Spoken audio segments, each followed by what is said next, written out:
amigos, boa noite. Eu sou o Rafão Araújo, do Lampião Studio, e hoje, na primeira edição do Motores do Apocalipse, uma presença mais do que ilustre, um convidado que eu não teria como iniciar esse projeto sem ser outra pessoa para falar sobre esse assunto, Eduardo Caetano.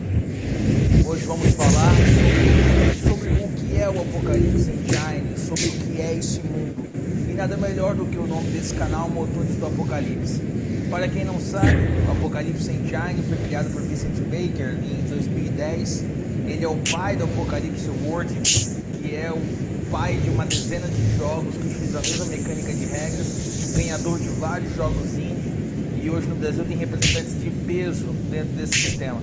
Uma pessoa que eu sei que é apaixonado por ele, esteve no projeto de tradução do Dungeon World, diretamente envolvido sobre o assunto, e eu gostaria que se apresentasse. Eduardo Caetano, seja muito bem-vindo, cara. Obrigado, valeu, cara. Eu fico empolgado só pelo fato de estar discutindo sobre Apocalipse World e as variações que ele originou, assim, as variações que ele fez a galera pensar de forma diferente sobre as coisas e tal. Acho muito legal o impacto que ele causou. Eu sou o Eduardo Caetano, eu faço alguns joguinhos, gosto de discutir sobre jogos de RPG, criei o Valentino, o meu brinquedo preferido, para quem me conheceu. Tô por aí querendo discutir essas coisas que eu gosto bastante. Então é irrecusável um convite desse. Cara, antes de tudo, muito obrigado de verdade por ter comparecido, por aceitar o convite, porque é o seguinte, cara, acho que a gente se trombou em 2010, né, RPG Com em Sampa. Foi, eu lembro direitinho, né? No colégio, né? Foi no colégio. O Reduto Bucaneiro estava nascendo, a gente trocou uma ideia e foi mó legal. E cara, te respeito demais dentro da comunidade, como rolista, como RPGista, como qualquer coisaísta que queira colocar no final, qualquer denominação.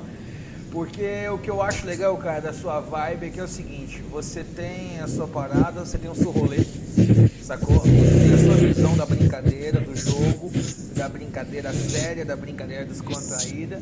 Você conhece bastante sobre o assunto, assim como eu não jogou nem uma quarta parte do que queria ter jogado.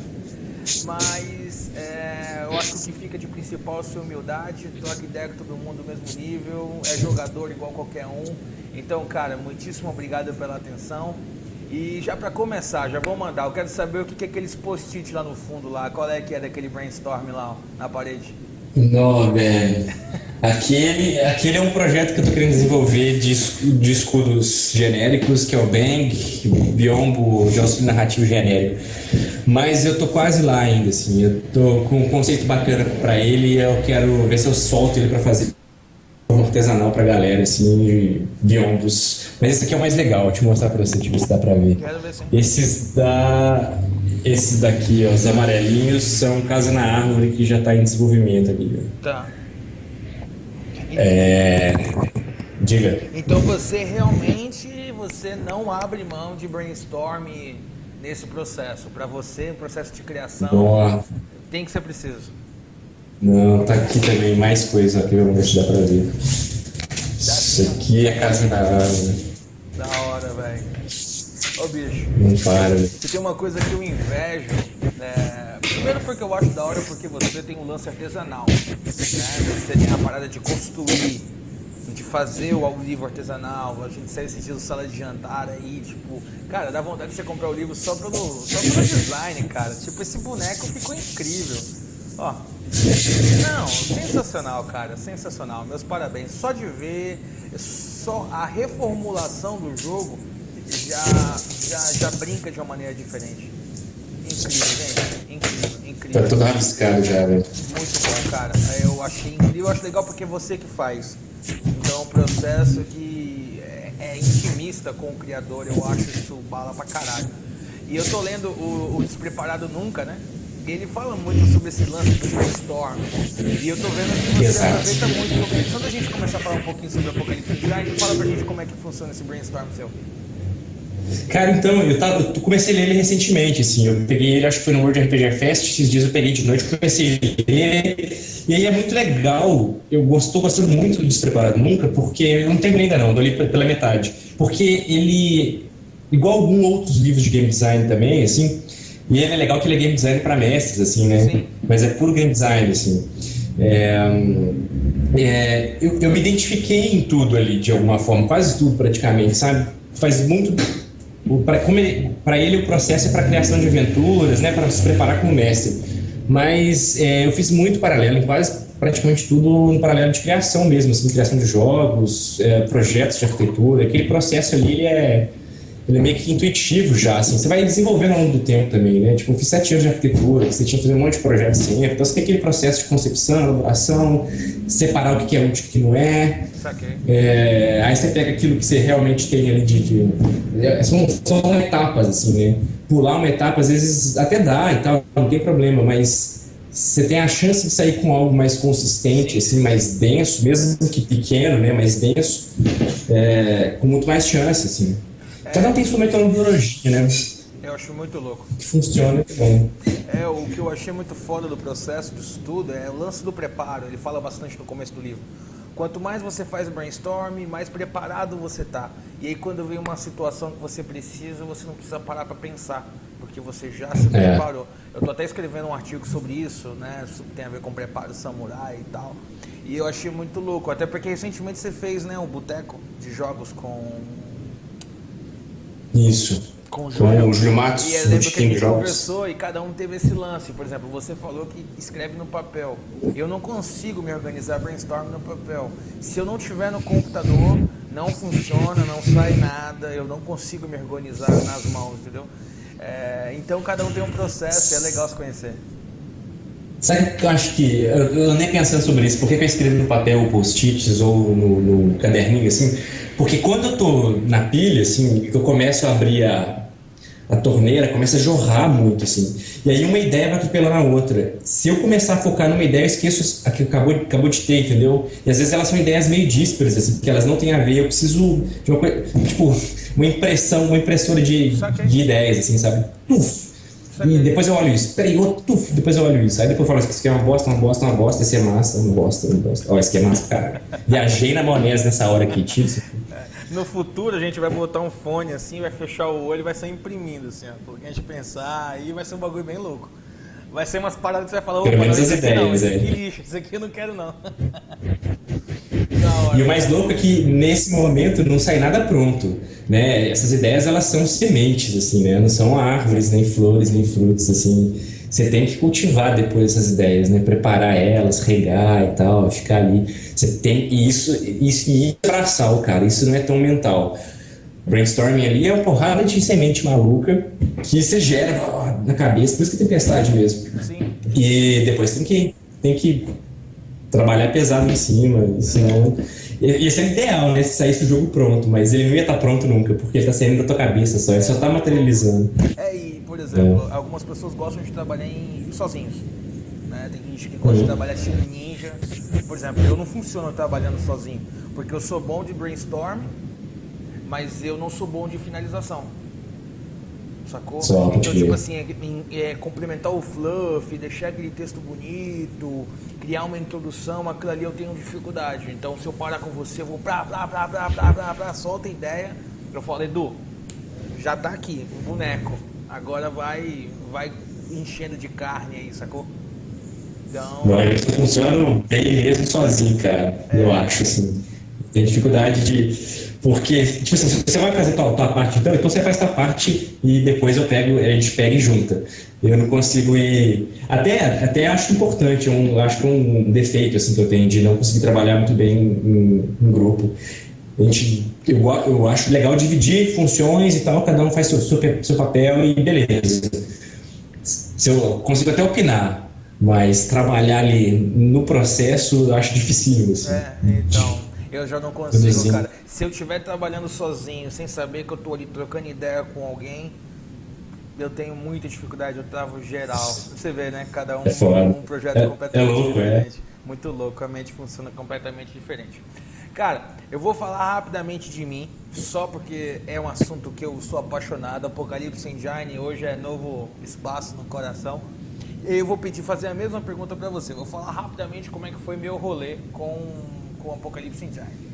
Era 2013, lançou Reino de Ferro nos Estados Unidos, no N, E o N foi junto com o Dungeon World. Foi a primeira vez que jogou N, foi pro N, para lá, aquela história. Aí Reino de Ferro competia em 5 categorias, aí ouro, melhor sistema, prata. Eu falei, uau, daqui esse jogo perdeu esse ouro? Aí perdeu o ouro pra Dungeon World. Aí eu fui ler Dungeon World, cara, no despeito. Eu fui ler assim, tipo assim, deixa eu ver qual é desse que jogo. Bosta de Deixa eu jogo. ver aqui esse jogo aqui que tirou o ouro do meu jogo favorito. E aí, cara, putz, aí, pum, mexeu a cabeça. Mas eu não tava na vibe de fantasia medieval. E aí eu vi o Monster Hearts, e um amigo meu falou, cara, o sistema de Monster Hearts é basicamente o mesmo de Dungeon World. Nem é, mas na época ele me falou assim. Eu fui lá e li Dungeon World, cara. Resultado, mano, tem mais ou menos uns 2 anos, 1 ano e meio nessa vibe. De lá pra cá, acho que eu tive os melhores jogos que eu já pude ter tido, sacou? Tô numa campanha de Dungeon World, tive uma campanha de Monster Hearts que foi, tipo, do caralho. Foi uma das mais viscerais que eu já tive até hoje. E, mano, eu quero saber de você, qual é que foi esse rolê, como é que foi que você encontrou Dungeon World, Apocalypse Engine, como é que foi sua paixão com a parada?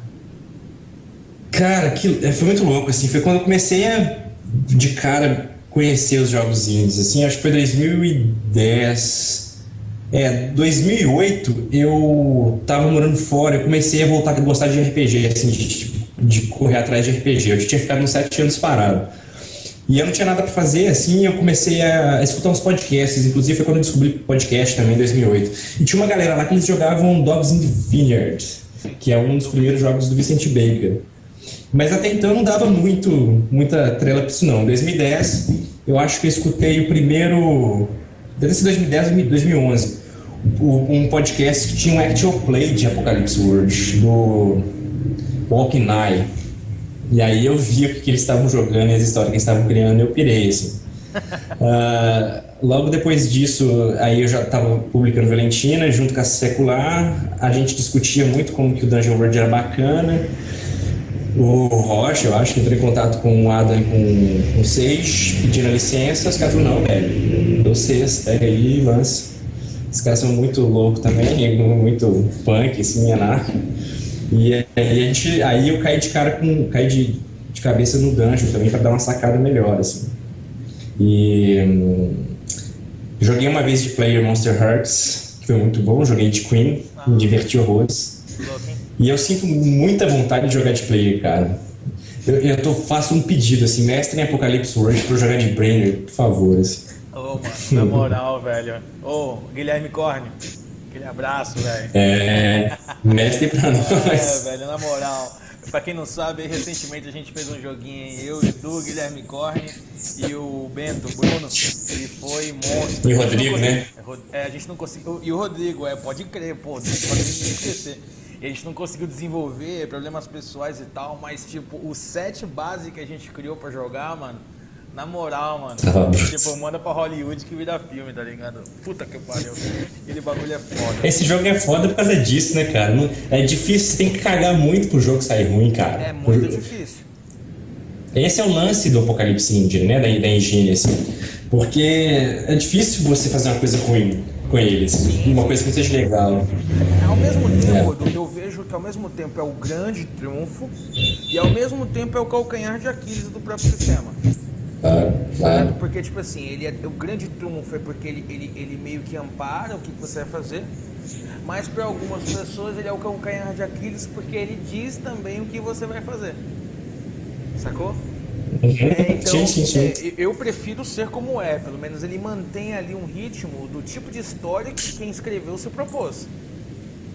Ele demanda que você esteja no mindset mínimo preparado, assim, né? Que você esteja... e nesse sentido, existe muito risco de você chegar na expectativa de jogar um jogo mais tradicional, e ele é um jogo super tradicional perto dos indies, né? Sim. Mas esse detalhe dele descrever como que o jogo deve ser jogado, né? E as pessoas não estarem muito preparadas para esse tipo, pode sim realmente fazer ele desandar, assim. Eu gosto muito... Eu tenho uma viagem de uma metáfora visual, assim, sei lá, conceitual, entre o Apocalipse e os outros jogos mais tradicionais, que eu vejo muito a ideia de uma bicicleta e de uma motocicleta, assim, uma motona violenta, uma Harley e uma bicicleta. sei lá, eles têm propósitos diferentes, são dois meios de transporte, mas você tem propósitos diferentes, com mecanismos diferentes, né? Você tem um mecanismo que a princípio é bem simples ali, das engrenagens de uma bicicleta e um sistema parrudo que você precisa de combustível para alcançar 200 km por hora, e viajar longe também, e por longos tempos. Mas você também pode, às vezes teu mindset é de dar uma volta de bicicleta, velho, observar as coisas com mais calma, né? Porque você fica ali, às vezes fica numa cena do Apocalipse ou numa cena dos jogos que são derivados dele, assim, desenvolvendo a cena, questionando o que o cara tá sentindo e o que tem por trás, e anunciando o que vai acontecer no futuro, e elaborando, perguntando pra galera o que eles querem que tenha. Então você fica ali mais num passeio de bicicleta do que na estrada, uma máquina pesada que te garante chegar, sei lá, 300 km. Um é uma viagem de ácido, o outro é uma viagem de erva, tá ligado? Tipo, bem devagar, o outro é ligeirão. Sossegado. Cara, é muito foda isso. Eu brinco, até digo o seguinte, eu falo que os jogos tradicionais é como se fosse assim, é você chegar no restaurante e tem o melhor prato para você comer. Você tem o menu, certo? É um jogo tradicional, ele tá pronto, só que pronto em pratos diferentes.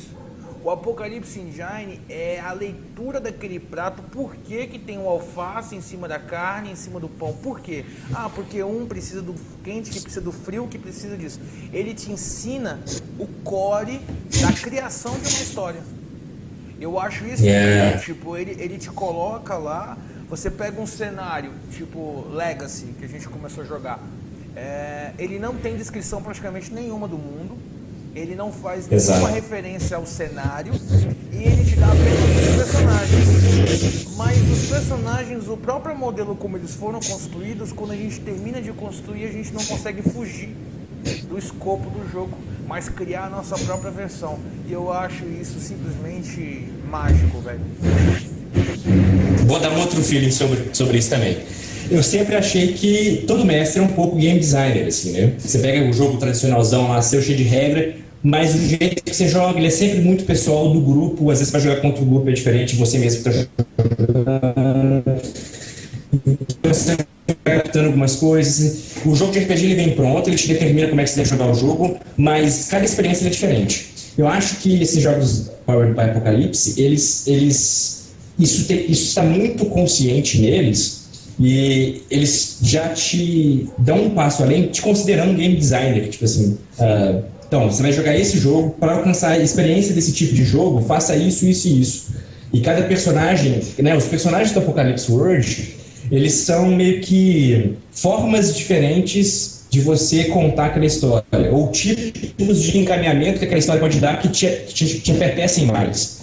Ele não está preocupado se você vai ser capaz de derrubar a porta ou de lançar a magia mais poderosa para destruir o dragão. Ele fala assim, você pode destruir o dragão desse jeito, ou você pode convencer o dragão de fazer outra coisa. São formas de construir a história diferente. E é muito louco, porque tendo essa consciência, num grupo, fazendo um brainstorm de criação de história, que acaba sendo jogar, né? E ele fala muito isso, né? Que RPG é conversação, é todo mundo ficar conversando sobre essa história. Ele determina esses papéis, né, quando você escolhe o playbook, assim, você fala, eu quero encaminhar a história desse jeito, que assim, eu quero ir levando a história por esse tipo de caminho. E o mestre já tendo consciência desses playbooks, né, ele vai saber, então eu vou ter esse tipo de coisa na história, esse tipo de coisa na história, e a gente vai encaminhar mais ou menos nessa direção, assim. E o mestre acaba tendo só o papel de malabarista, tanto que ele não rola dado, né, ele não tem essa relação com a aleatoriedade direta, assim, ele é mais um administrador, assim, né, um cara que tá ali para segurar a bola de todo mundo, assim. E o que é incrível, porque aquela linha... trocadilho. Sem trocadilho nenhum, porque aí fica complicado. O que eu acho foda é porque o livro ele fala, né? Pra fazer alguma coisa, faça. Pra saber, jogue pra ver o que acontece. E isso é a pura verdade, cara. Você vai pra uma sessão de Monster Hearts, aí você tá contando que vai acontecer alguma coisa. O jogador vem pra mim, fomos nessa sessão de jogo, eu vou fazer isso, eu vou fazer aquilo. Eu falo, mano, joga. Aí no primeiro teste de 6 menos, tudo muda, ele arruma briga e tal, termina a aventura. A história é completamente diferente. O que eu achei de incrível de tudo isso, cara, de verdade, é que eu percebi que eu também jogo, eu também passei a jogar. Eu comecei a ler sobre indie em 2009, mais ou menos, com 3,16, né? O Nitro fez uma resenha dele. Eu li e achei incrível, porque eu, como narrador, eu não tinha poder absoluto. Eu tinha minha quantidade de marcadores que eu tinha que usar, eu tinha que jogar com vocês, então eu também estava ali atento. E aí eu vim adorando esse tipo de jogo, onde o narrador tem um certo controle, ele tem que saber o que ele vai fazer. E o Apocalipse Engine pra mim é isso. Eu tenho que respeitar o extremo, o cara que tira o 10 mais, se eu permitir que ele role, ele rolou. Assim como eu tenho o poder total de jogar com 6 menos e só com o momento dos 6 menos. E eu acho isso, cara, uma coisa... é muito bacana, cara. É muito bacana mesmo. Então, jogar pra ver... Diga. Desculpa, não, pode falar, cara. Pode falar. Jogar pra ver o que acontece é essencial pro mestre, porque é quando ele se diverte, né? Ele se surpreende com a história junto com os jogadores. Ele também não sabe para onde que a história vai dar. E a sensação de surpresa, né, que você tem quando você tem dilemas e tal, é sempre muito mais recompensadora, assim. E nesse sentido, seguir à risca o que o livro fala pro mestre fazer é essencial, assim. Porque ele tendo consciência de si mesmo, esse jogo, ele tendo autoconsciência, o papel do mestre é, tipo assim, pensar fora da história o que os outros NPCs estão fazendo. Saber mais ou menos quais são as agendas do mundo como um todo, porque aí você toma a decisão na hora a partir do resultado dos dados dos jogadores. Sim. Se você não tem esse mínimo de planejamento, né, de prep antes, que é pouco. Eu quero dar uma dica para quem... E aí, nesse sentido, assim... quem tem curiosidade de sacar um pouco como é que funciona esse lance do Apocalypse World, principalmente do Apocalypse World, mas que serve para todos os outros jogos também, eu terminei de assistir uma série de vídeos que o Adam Koebel do Dungeon World fez, mestrando Apocalypse World pro pessoal do Roll20 mesmo, sabe? A própria galera do Roll20 ali, junto com o John Harbour. E é uma aventura muito louca, assim. E o legal é que eles jogavam toda quinta, 4 horas, dividiam em 4 vídeos. E na sexta-feira ele gravava um vídeo só de mestre de 1 hora, dele fazendo preparação para a próxima campanha. Então é muito legal porque ele mostra direitinho como é que é o prep do Apocalypse World pro mestre, assim. Ele faz junto com a galera discutindo, isso aqui vai usando as frontes. É muito louco, cara. Quem tiver curiosidade vale a pena ver, assim, bem legal. Vou colocar no link do vídeo. Depois você me manda. Mando. É bem didático, assim, saca? Mas demanda um pouco de tempo. Eu fui assistindo ao longo dos meses, enquanto eu ia fazendo alguma coisa para ação, manual e tal, eu deixava. Mas vale a pena. Pra quem gosta, vale a pena demais. Tá?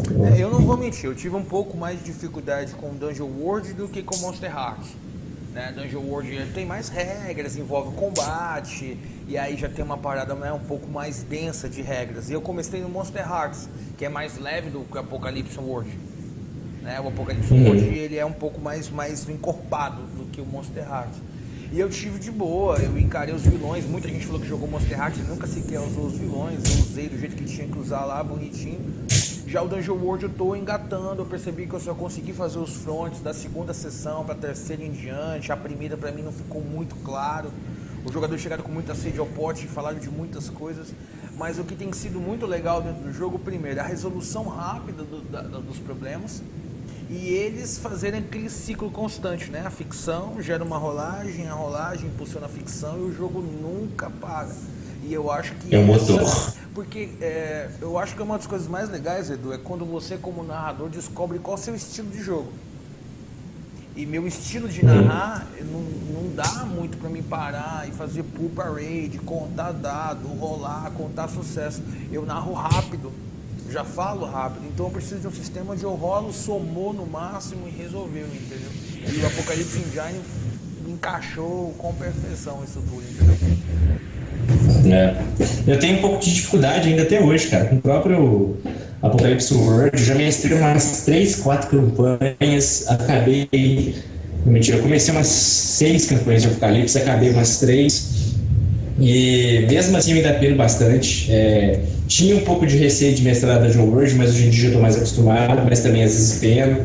E tô mestrando agora 2 campanhas de Monster Hearts ao mesmo tempo, e comecei, tipo, tem 2 semanas, assim. Tô penando também, assim, acho meio... Às vezes eu fico meio, não, mas peraí, como é que eu lido com isso aqui? Então é natural, assim, mas eu acho que a recompensa que você tem é...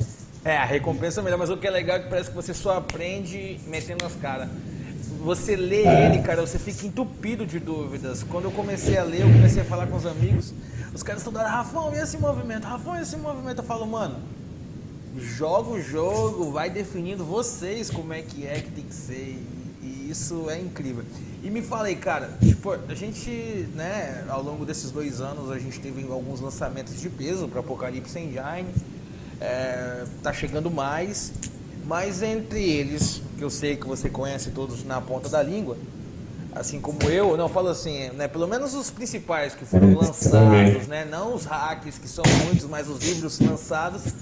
Eu só não conheço esse novo agora de exploração espacial, que esse aí foi lançamento, nem eu... Você não viu, não? Nem sei qual que é, não, Então, nem sei cara, qual que é. acabou de sair, cara, Uncharted Worlds. Kickstarter, não? Não, já tá finalizado. Quem me passou até a ideia dele foi o Bonnie. E, cara, ele é tipo exploração espacial, bicho. Ele lembra um pouco o Abismo Infinito sem o terror. Então tem o engenheiro, o piloto. Lembra o Mass Effect? Sacou? O Apocalipse Engine. Sim, que louco. Tem a fichazinha da nave e tal. Tô de olho nele. Mas me fala aí, cara, dos cenários que você conhece, vamos colocar em um ranking top 3, coração do Edu, Apocalipse Engine, cara. Então, velho, eu não sei, tipo, pra mim, talvez por eu conhecer, né, Sim. melhor esses 3, mas que eu gosto mais são os 3 da primeira geração ali, que é o Apocalipse, o Dungeon World e o Monster Hearts. Ok. Achei que você ia falar Night Wishes aí.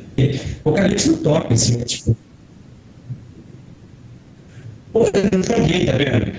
Eu preciso jogar, talvez. E a galera lá de PH que tá jogando tá falando que é bruto demais. Só que ele já é tipo 4ª geração dos jogos, assim, sei lá, tipo 3ª, 4ª geração dos jogos. Porque eles foram explorando, né, possibilidades de mexer na engine e foram melhorando ou desenvolvendo outras formas de lidar com a engine. E tem uns que são bem legais e bem criativos. E aí parece que o Nightwishes é bem louco, eles estão achando bem louco. Então ele explica mais ou menos algumas mecânicas, eu acho bem louco. Eu dei uma leve lida nos playbooks, eu achei incrível a divisão dos playbooks, tem do dia, da noite e tal. Achei que o Jason, ele deu uma sacada, ele conseguiu pegar o clima, que aí eu fui ler e tinha realmente as Night Wishes, então é baseado em fatos reais e tudo. E putz, mano, parece monstrão. Eu vou falar, tipo assim, você percebeu que eu tô te entrevistando e tô me entrevistando ao mesmo tempo, né? Não, mas é bom, até porque a gente tá falando de uma coisa que a gente gosta muito, assim, né? Tipo, cara. E é bom que a gente vê opiniões diferentes sobre isso, né? Como que pode ser bom de várias formas.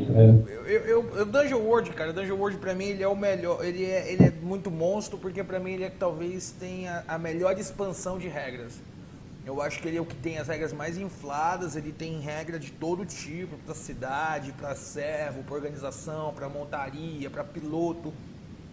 Tudo funciona muito bem, funciona em um ambiente que normalmente não funcionaria, que tipo fantasia medieval, porradaria e épico, ele funciona. Porque lidar com jogo social, digamos que é mais fácil, né? E aí vem Apocalypse World, cara, que tipo, aquele jogo é monstro.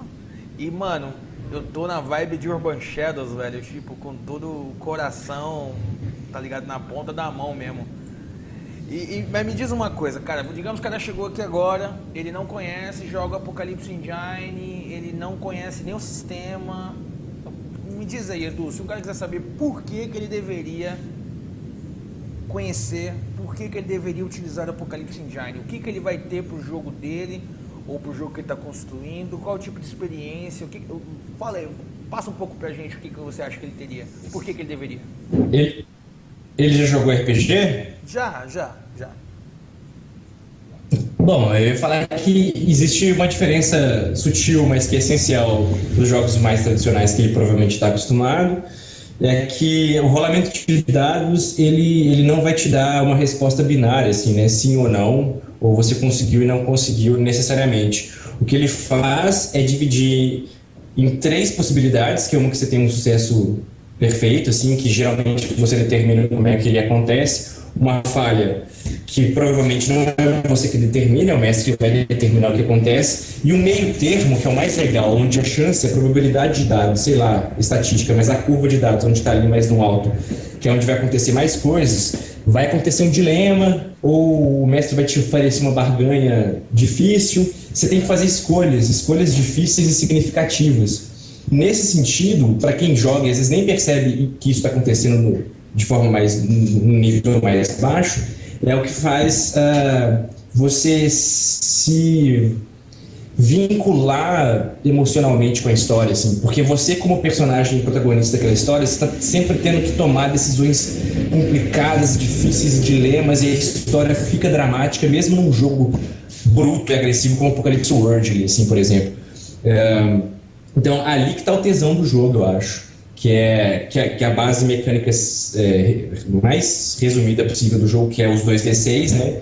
Entre 10 ou mais, 10 para cima você tem um sucesso muito bom, 7 para baixo você tem uma falha muito ruim que o mestre vai criar em cima e vai te dar, você está dando oportunidade de bandeja para o mestre fazer o que ele quiser. Mas entre o 7 e 9, vocês vão negociar ali um resultado, e que é onde é a parte mais divertida, é a cereja do bolo ali. Tomar decisões significativas sobre a história. Muito bom, cara. Eu não sei se com você aconteceu a mesma coisa. Porque todo lado narrativo, igual você fala de perder horas discutindo sobre alguma situação, graças à minha mesa e graças ao meu amigo que me introduziu no RPG e as mesas de vampiro, a gente sempre teve isso. Então nunca faltou. Mas o que foi legal de tudo mais foi esse processo de ver o jogador construindo, sabe? E ele entender que ele tá dentro da história. E isso foi muito legal pra mim. Eu sentar e só assistir as coisas acontecendo e deixando rolar. Porque eu gosto muito do lance de jogar na mesa. Mas eu adoro jogar descontraído, sabe? Tipo as fichas nos cantos, sem ter aquele compromisso de tudo ali, as miniaturas ou qualquer coisa. E isso pra mim foi a parada mais legal, assim, eu sentar, se eu quiser eu vou lá pra mesa, lá pra porta, deixo a galera jogando, eu não vou rolar dado, eu não vou rolar nada. Eu fico aqui só maquinando, esperando a hora dos 6 menos pra mim colocar o que eu tava pensando, entendeu? Sabe o que isso é legal, tô me fazendo pensar aqui agora?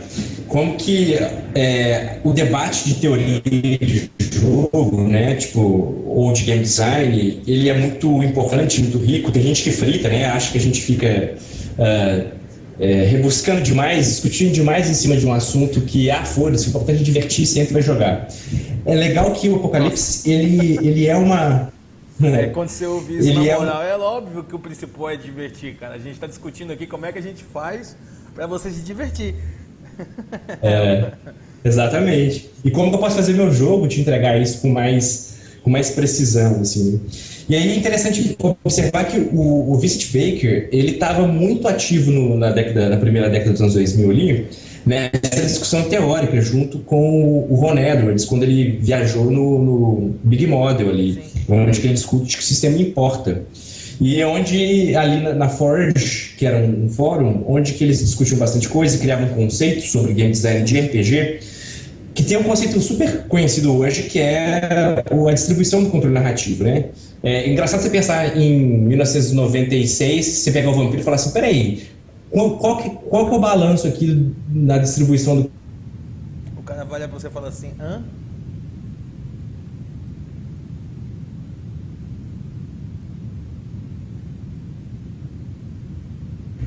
Você tá me escutando? Caiu, segura um segundo aí que a net tá voltando. Voltou. Eu nem sei onde parou aí. Você tava falando que imagina em meados de 96, você pegar uma Máscara e falar sobre divisão de... Pode continuar nessa linha aí, volta em 96. Pode ir? Pega em 96. Tá. Então você imagina, sei lá, nos anos 90, ali no meados dos anos 90, jogando Vampiro, e você discute com o seu mestre sobre assim, não, Vampiro, como é que é a distribuição do controle narrativo de Vampiro, assim? Você precisou ali de estar nos anos 2000, entre 2000 e 2010, para a galera debater isso e bater cabeça discutindo game design de RPG para você ter esse conceito do controle narrativo. E aí o que acontece depois disso? Você tem uns jogos super doidões que distribuem o controle narrativo igualmente em todo mundo, tipo o Fiasco, por exemplo, do Morningstar, mas você tem um jogo tradicional, formato tradicional, tipo Apocalypse World, em que é evidente que esse pensamento sobre a importância de entender o controle narrativo do seu jogo está inserido no game design do Apocalypse World. Porque, se você parar para pensar, em comparação com os jogos tradicionais, o Apocalypse World ele tem uma distribuição muito mais equilibrada do controle narrativo em relação aos jogadores e o mestre. A um ponto de que eu acho que é realmente equilibrado entre todas as pessoas que estão na mesa sentadas, entendeu? Todo mundo tem uma agência muito igual de como construir a história. Ele só reparte a responsabilidade de aspectos diferentes entre as pessoas. E aí você vê essa importância do game design ali, né? Ele falou assim, ó, beleza, eu entendo o controle narrativo, entendo a estrutura tradicional de RPG, eu gosto dessa estrutura tradicional de mestres e jogadores, mas eu vou fazer um jogo em que eu distribua mais equilibradamente esse controle narrativo entre os jogadores, mesmo com esse formato tradicional. E isso só foi possível porque ele estava inserido nessa discussão, assim.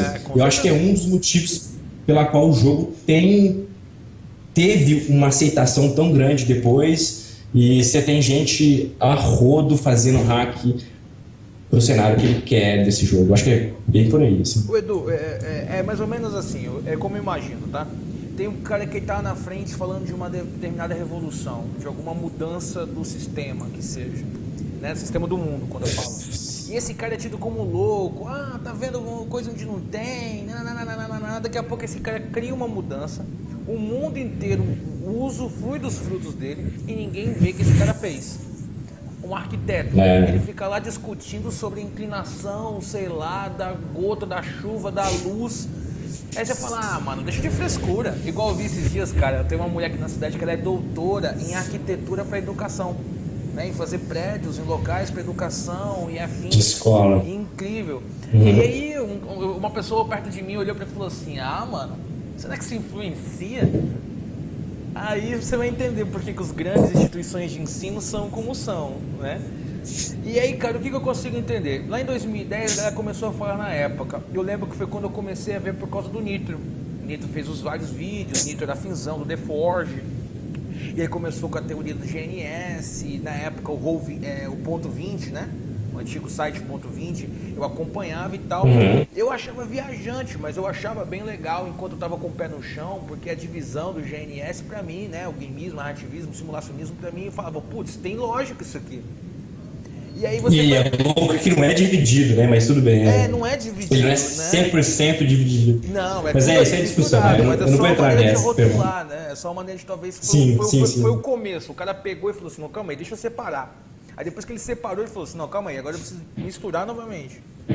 E aí a gente vê os efeitos disso. Olha a leva dos últimos jogos, dos grandes jogos mundiais. Pega o Numenera, cara. Vê o quanto desse conceito de divisão de poder narrativo, veja o quanto de menos autoridade total do mestre tem. Pega o 13ª Era, trazido pela New Order. Cara, você, não sei se você leu, mas quando você lê ele, cara, tá assim, a regra, aí vem a caixa de texto de um dos criadores, ele fala, mas eu não uso essa regra assim, eu uso assim. Aí tem o outro criador falando assim, mas na minha mesa a gente decidiu em consenso assim. Então eles vão discutindo, tipo assim, eles deixam bem claro, porque o jogo é muito narrativista, ele é bem padrão, estilo D20, certo? D&D, mas o que se trata sobre o controle do jogo, ele é bem assim, tipo, veja que o jogador te ouça, veja o que ele te fala, se ele falou que ele é o único cavaleiro Goblin do reino, ele passa a ser o único cavaleiro Goblin do reino e não existe mais ninguém.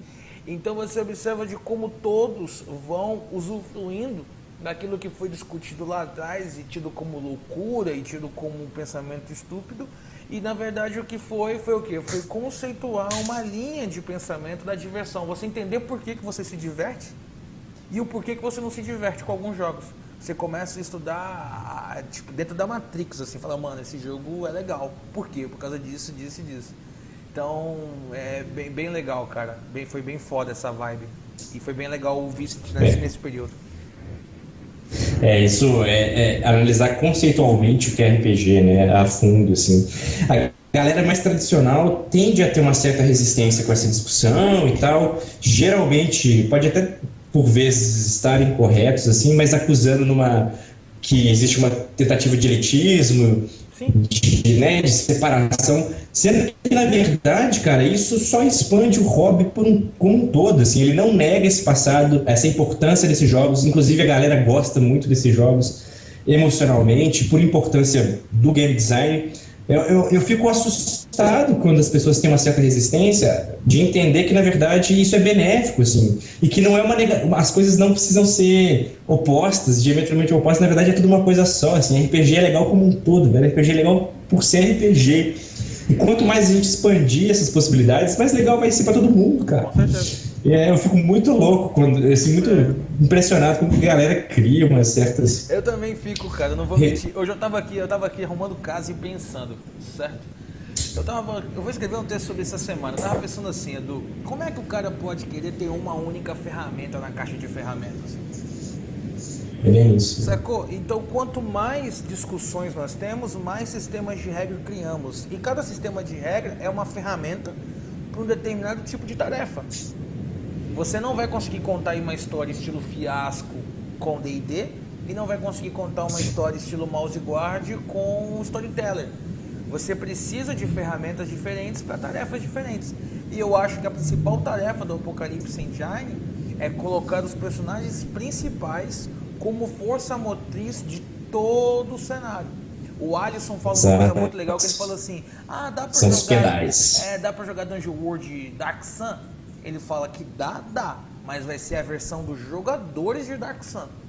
Tipo, eles vão criar uma nova Dark Sun mais cedo ou mais tarde. E isso eu acho bem bala. Eu tinha pensado um negócio, inclusive, sobre isso que você estava falando. Você começou a falar sobre... Eu me perdi no meio do processo. Tudo bem. Depois eu lembro e comento. E me diz aí, cara, como é que tá... Vamos fazer um jabazinho agora rápido. Me diz aí, como é que tá... O que a Secular tá pensando pro futuro aí? Alguma coisa Apocalypse Engine vindo pra gente? Tem coisas do Apocalypse Engine para vir, ainda é meio surpresa, assim, a gente está só esperando autorizações dos donos, assim, para poder publicar, afirmar publicamente, por uma questão de segurança mesmo, né? Senão a gente estaria falando. Mas a gente está com um projeto recente, legal, que inclusive eu acho que eu sou mais responsável nesse momento, agora eu preciso dar encaminhamento, que é um jogo da mulher do Vincent, a Megan Baker, que é o Psyrun, deve estar saindo no comecinho de 2006, que é um jogo bem louco também, super simples, e que incorpora elementos da base do Apocalipse, quando o Apocalipse estava sendo criado, assim, que é bem legal.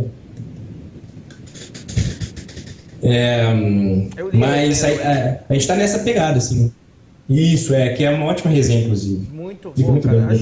Achei bem legal, porque, na verdade, depois que você lê o Apocalypse Engine, você começa a ficar com um pouco de dificuldade em ver coisas binárias, né?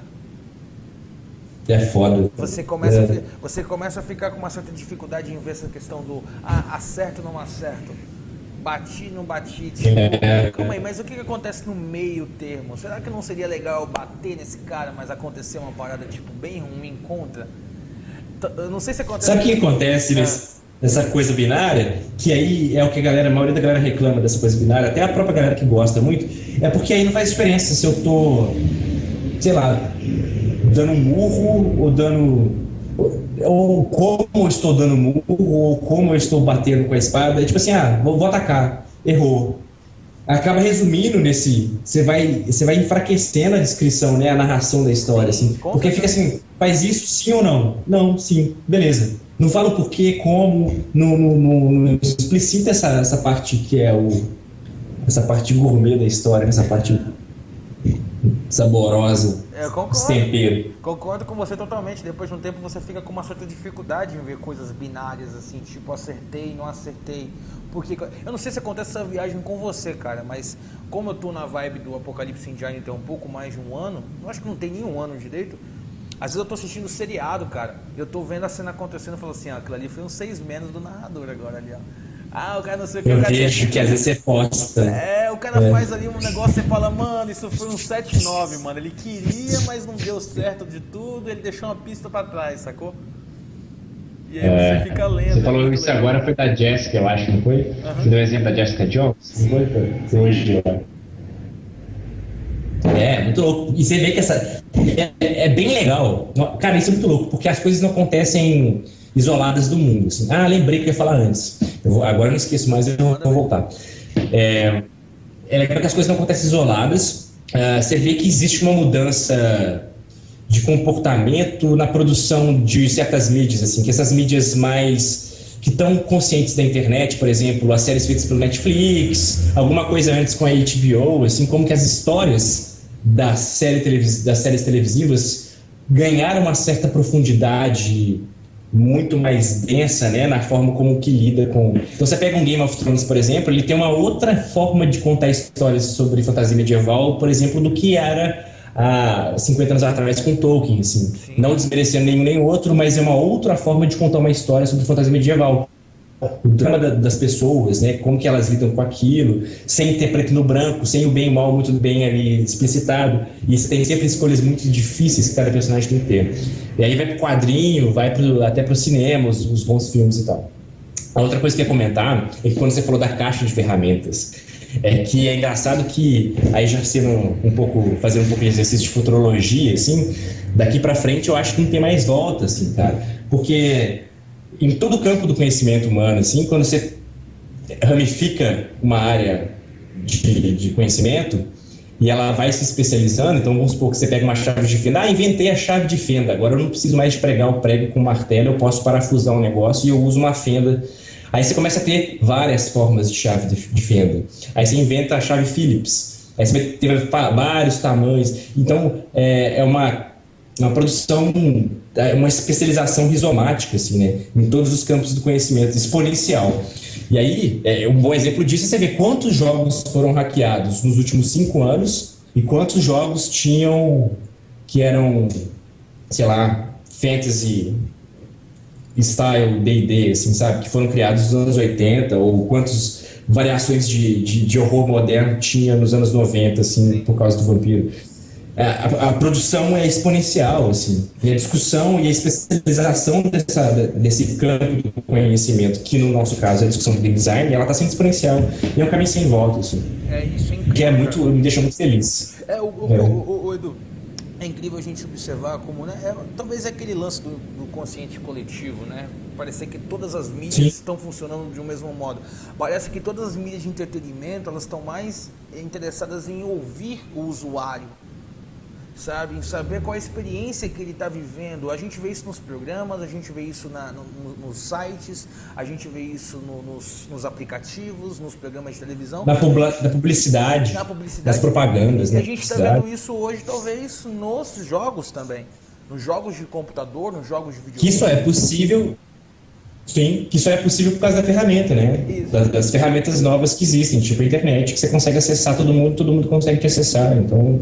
porque tem dois padrões, ou você cria uma ferramenta e cria uma utilidade para a ferramenta, ou você tinha uma necessidade e a ferramenta nasceu. É difícil separar quais foram os dois processos, mas o importante é que... É dialético. Não tem como parar, elas conversam entre si e vão criar. Então, quando eu vejo, quando eu ouço essa história de tipo, eu não quero conhecer uma nova ferramenta, pra mim é tipo assim, cara, você tá abrindo mão de um dia, se você precisar bater um prego, você não ter um martelo. Mas dá pra bater com uma marreta, mas só que não vai ser tão bom quanto o martelo. Mas isso aí é discussão. A experiência. É outro tipo. Mas isso mesmo, a experiência não vai ser a mesma. A experiência você vai quebrar umas paredes. Edu, na moral, depois que você se pergunta um pouco sobre esse lance de qual é a experiência que você quer passar, você entende perfeitamente de onde vem aquelas culinárias conceituais e daqueles mestres. O cara, ele não quer te vender um prato de comida, ele não quer encher sua barriga, ele quer te vender uma experiência. E aí tudo se esclarece bastante. E aí a gente entra num campo meio também... um campo meio arriscado, um campo meio, como é que fala, minado, que isso é muita discussão da arte, inclusive. Sim. Mas não, a gente não precisa entrar nesse ponto, mas é bem essa discussão, né? Discussão do conceito, do significado das coisas. Não vou meter nessa não, que é motivo para outro, isso aí tem que tomar tomando cerveja. Sim. e eu não acho que ela é necessariamente relevante. Eu acho que se eu fosse falar sobre eu acho que ela é relevante para quem acha que ela precisa ser relevante, então ela não é relevante como um todo. Boa, muito bom. Cara, infelizmente no Brasil, vou fazer agora jabá do Lampião, né? Infelizmente no Brasil nós temos só 2 jogos do Apocalipse Engine, né? Isso, a gente só tem 2 jogos do Apocalipse Engine, a gente tem o Dungeon World e tem o Monstro da Semana, né? Que foram 2 de peso e 2 jogos que colocam 2 facetas muito importantes.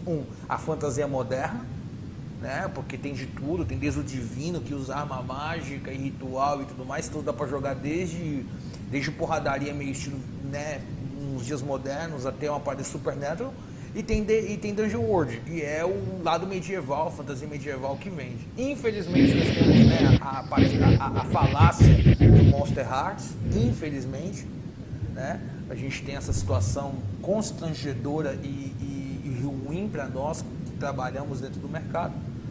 E a gente tem essa situação do Apocalipse World que está aí aguardando algumas respostas. A gente sabe que tem editores, né, trabalhando, a gente sabe que vai vir a 2ª edição dele. Então, falei. Eu acho que esse é o ponto mais importante sobre o Apocalipse World. Assim, o Vince está trabalhando numa 2ª edição. E aí tem como sair alguma coisa, seria pouco proveitoso não esperar essa 2ª edição, né? Então depende da 2ª edição para que o jogo saia. Então, sem querer jogar a bola pro Vincent, mas a resposta agora do Apocalipse no Brasil acho que está por conta da produção da 2ª edição do Vincent. Eu espero que ele não mude muito o fluff, ele vá bem direto assim nas regras, eu espero, né?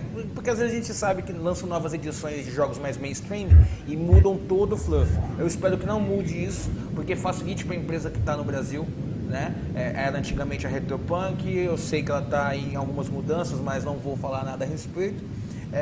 Espero que não seja, para que quando lançar a 2ª edição venha bem que tipo quase que um arquivo separado, falar, ó, essas são as mudanças, traduz e lança. Porque, cara, é obrigatório ter Apocalipse World no Brasil. Sim, também acho. Nossa, tá louco. Eu preciso desse jogo, eu preciso comprar 20 livros dele pra ter em casa. Mas sobre isso, pra dar pra sobre essa questão, pra dar pra todo mundo, né? Um para cada jogador da mesa, assim. E um embalado, guardado e um pra detonar, assim. Mas sobre essa questão de como que o jogo deve vir, eu tenho umas percepções, assim, umas opiniões que eu acho, umas expectativas mesmo. Eu não gosto de criar muita expectativa, mas são expectativas. Porque, primeiro, ele tem soltado as mudanças que ele tem feito. Ele tem constantemente soltado, revisão número 2, revisão número 3, e está aberto para as pessoas conferirem e testarem em casa, inclusive. Então, em questão de combate, ele deu uma melhorada melhor. Deu uma ramificada maior nos movimentos e tal.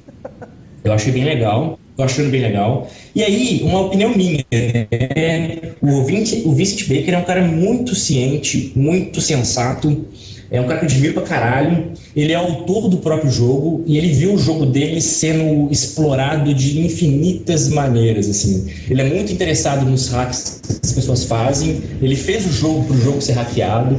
E sei lá se foi 5 anos já, ou mais, 5 anos depois dele ter lançado o jogo, eu acho que ele tem uma gama, uma variedade de opções, né? De opções. Ele sempre comenta quando algum jogo explora o mecanismo além do que ele imaginou, assim. Então, juntando essas informações todas, eu acho muito difícil ele fazer uma coisa que não seja melhor do que o primeiro. Eu acho que ele está melhorando o Apocalipse World a partir desses 5 anos de Apocalipse World no mundo, assim, livre para crescer e desenvolver. Até então, porque, cara... Só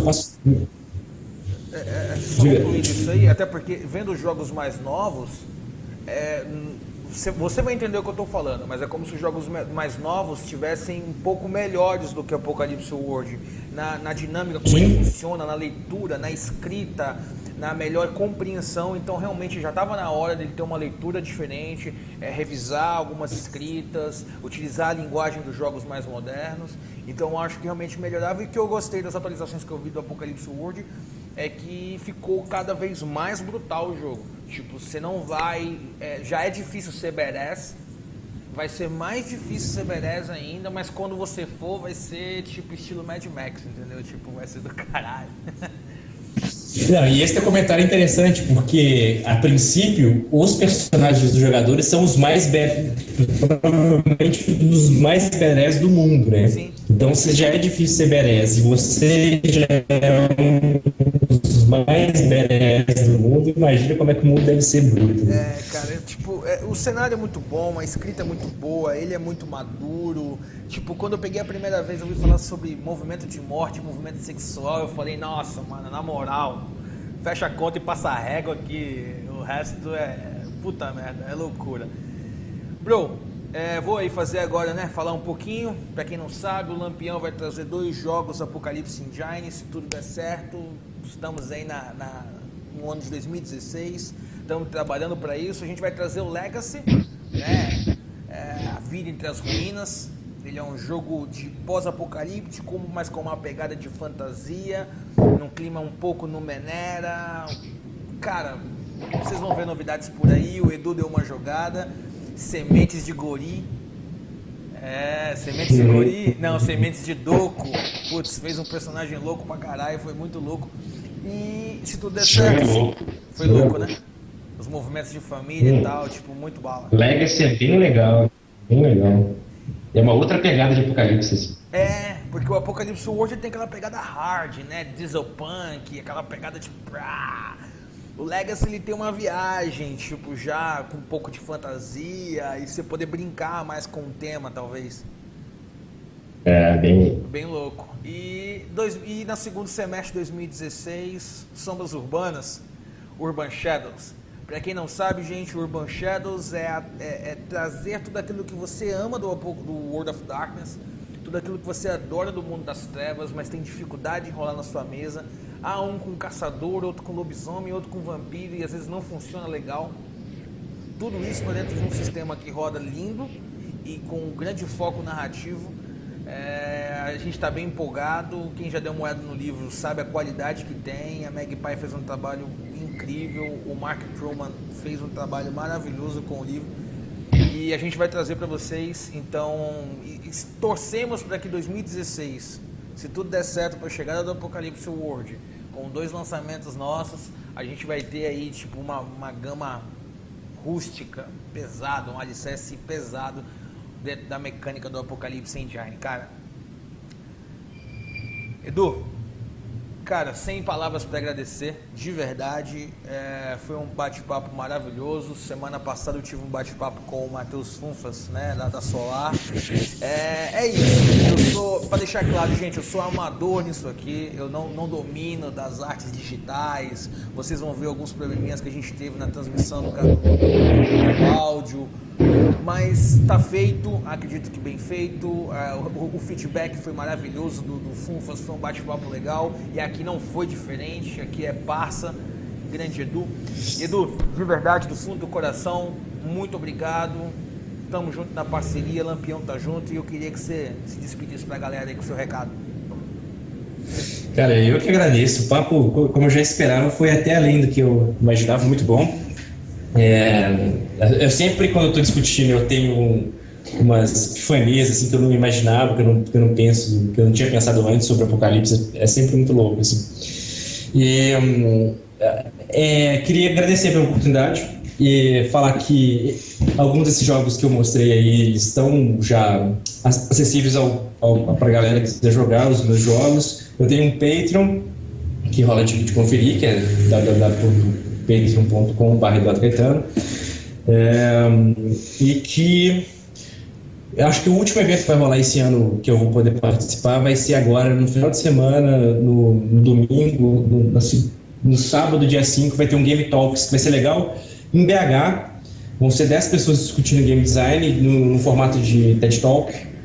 E para quem não puder ir, vai ter streaming. Eu imagino que a gente vai conseguir fazer o streaming para todo mundo poder assistir ao vivo. Vai ser legal. E é isso aí. Qualquer coisa que quiser discutir RPG, game design, estou à disposição. Só dá um toque. Então, pessoal, obrigado para quem assistiu. Acompanhe a página lá. Vou deixar o link do Patreon do Edu logo abaixo. O videozinho lá ajuda a financiar. Vou deixar a página também no Lampião. Se mantenha atento. E vamos fazer o possível para iluminar os seus jogos, ok? Muitíssimo obrigado, tenha uma boa noite a todos, até a próxima. Abraço, tchau, tchau.